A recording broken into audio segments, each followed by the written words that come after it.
Hablemos claro, Nicolás Lucar. Los peruanos tenemos que reencontrarnos. No somos enemigos unos de otros. Nuestros enemigos son la pandemia. Nuestro enemigo es la crisis económica. Nuestras urgencias son comunes. Nuestras necesidades son comunes y la posibilidad de resolverla depende de que seamos capaces de actuar juntos. Vivimos un momento extraordinariamente crítico en la historia nacional, porque no es solo que tengamos al frente la peor crisis sanitaria, económica y social de nuestra historia, que ha sido no solo provocada en gran medida por la pandemia, sino que a través del golpe que nos ha producido la pandemia nos ha obligado a mirar la cruda realidad en la que viven la inmensa mayoría de peruanos. Y esto nos obliga a asumir con responsabilidad las tareas de defendernos de la pandemia y derrotarla, reactivar la economía del país en condiciones además distintas a las que hemos tenido antes y que han de alguna manera se han resumido en esta paradoja de ser un país que crece en términos macroeconómicos, pero donde el beneficio de este crecimiento no alcanza y no ha sido utilizado de manera adecuada por la ineficiencia y por la corrupción para cambiarle la vida a los peruanos, porque los peruanos hoy, por los índices de crecimiento que hemos tenido, todos deberíamos tener una vida distinta a la que tenemos. Y ese es el reto que tenemos delante, y eso requiere que los peruanos estemos unidos para enfrentar este reto, que además tiene una circunstancia muy particular, o nos encuentra en una circunstancia muy particular, que es la oportunidad de que el Perú dé un gran salto hacia adelante gracias al boom de los precios de los minerales, que es nuestro principal producto de exportación y que puede multiplicar nuestros ingresos a niveles que nunca hemos visto. Es posible que en los próximos años los ingresos a la caja fiscal provenientes de los ingresos de la exportación de minerales sean los más grandes de la historia del Perú. Y eso no solamente, en resumen, significa que tenemos el reto de salir de esta tremenda crisis que estamos viviendo, sino que tenemos de dónde agarrarnos no solo para resolver esta crisis y reactivar la economía, sino para iniciar efectivamente un proceso de transformación en el país, donde lo que deberíamos hacer con inteligencia es producir los cambios que son necesarios y urgentes, sin perder todo aquello que se ha ganado en el Perú en las últimas décadas. Pero lamentablemente, este contexto que deberíamos tratar de mirar juntos nos encuentra en términos políticos en un momento terrible, de una polarización extrema sobre cuyas responsabilidades, es decir, sobre la responsabilidad de por qué estamos en esta situación, será objeto probablemente de análisis después, pero finalmente así estamos. Según los resultados de la OMPE, el profesor Castillo tiene mayoría sobre Keiko Fujimori. En otras circunstancias ya debería haber sido proclamado el resultado. Sin embargo, Fuerza Popular considera que ha habido un fraude generalizado en su contra y desde el punto de vista legal tienen absoluto derecho a estar lo que están haciendo, es decir, presentar recursos de nulidad de los resultados en las mesas, porque es a eso a lo que se han referido.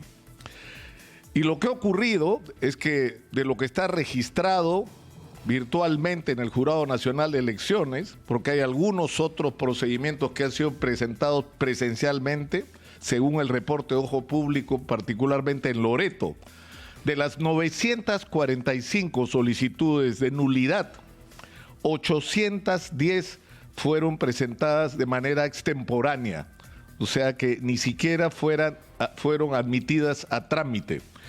Pero de las otras 135 que sí fueron admitidas a trámite por haber sido presentadas dentro del horario.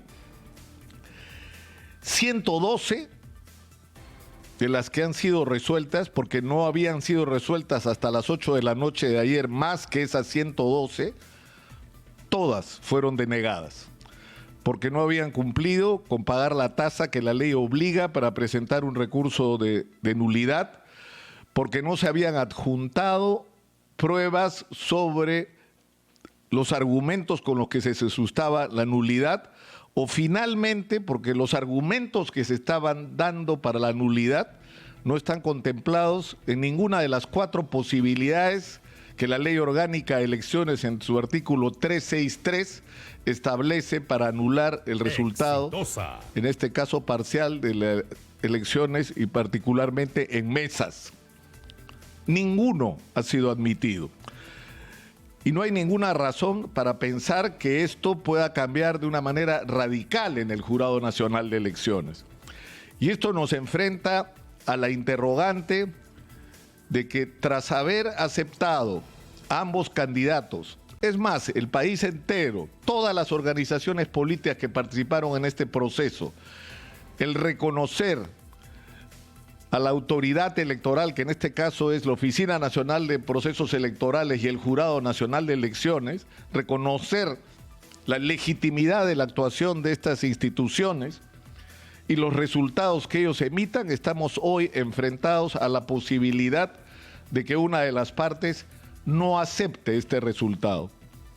Y por eso es muy importante que en una circunstancia como esta se reitere el compromiso de respetar el resultado que emita el Jurado Nacional de Elecciones en los próximos días. Porque la pregunta es, si esto no es así, ¿qué viene después? Es decir, ¿qué vamos a hacer si una de las partes no acepta el resultado que las autoridades electorales del Perú den como cierto? ¿Cómo vamos a enfrentar esta situación? ¿Cómo se va a resolver esta confrontación? Ojalá que lo que tengamos al frente sea el cumplimiento, el compromiso de la aceptación de lo que diga el Jurado Nacional de Elecciones. Pero en realidad eso solo resuelve el problema formal, porque el problema de la reconstrucción de los puentes y el reconocernos todos como parte de un mismo país será todavía un camino largo por recorrer. Los peruanos tenemos que reencontrarnos.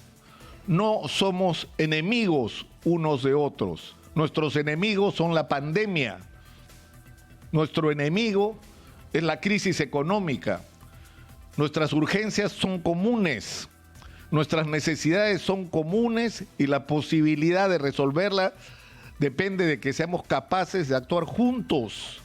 Y esto que parece imposible de decirlo hoy, es lo que necesitamos hacer, porque si no, nos pasará con el boom de los minerales lo que nos pasó en el pasado con el guano y el salitre y con el caucho. Veremos pasar el tren de la historia y quedaremos una vez más rezagados. Es muy importante que hagamos todos los esfuerzos. Y este mensaje, y yo lo he dicho claramente en más de una oportunidad, lo tiene que recibir el propio profesor Castillo. En el caso de que se confirme, como parece, que él es el ganador de esta elección, aunque todavía falta la proclamación o los procedimientos del Jurado Nacional de Elecciones, él tiene que entender que tiene medio país en contra, medio país que le teme, medio país que está asustado con la posibilidad de que vayamos por el abismo y terminemos pareciéndonos a un país tan agobiado como Venezuela. Y que por eso lo que el Perú necesita no es un gobierno de facción, sino un gobierno de unidad nacional. Un gobierno que una vez más, porque hay que repetirlo cada vez que sea necesario, tiene que ser capaz de producir los cambios que el Perú necesita sin perder lo que hemos ganado, para que no terminemos siendo un país que tiene muchos ingresos y que reparte mal a un país que se quedó sin ingresos, perdiendo una extraordinaria oportunidad y donde no hay nada que repartir. Yo creo que este es un momento de prueba no solo para los líderes políticos, es un reto para nosotros mismos, para quienes estamos en los medios de comunicación, para actuar con responsabilidad, para no incentivar el odio entre los peruanos, para no difamarnos unos a otros, para no fabricar fake news, para no crear falsas expectativas en la gente, para no invocar a la gente a la agresión de quienes no piensan como nosotros. Esa es la responsabilidad que tenemos en una circunstancia como esta. Y yo hago una vez más, como ya lo hemos hecho en otras oportunidades, y como dice el editorial de Exitosa que se ha difundido desde el día de ayer, es necesario mantener la calma y esperar los resultados. Ese es el compromiso en el que todos debemos estar unidos. Hablemos claro, Nicolás Lúcar.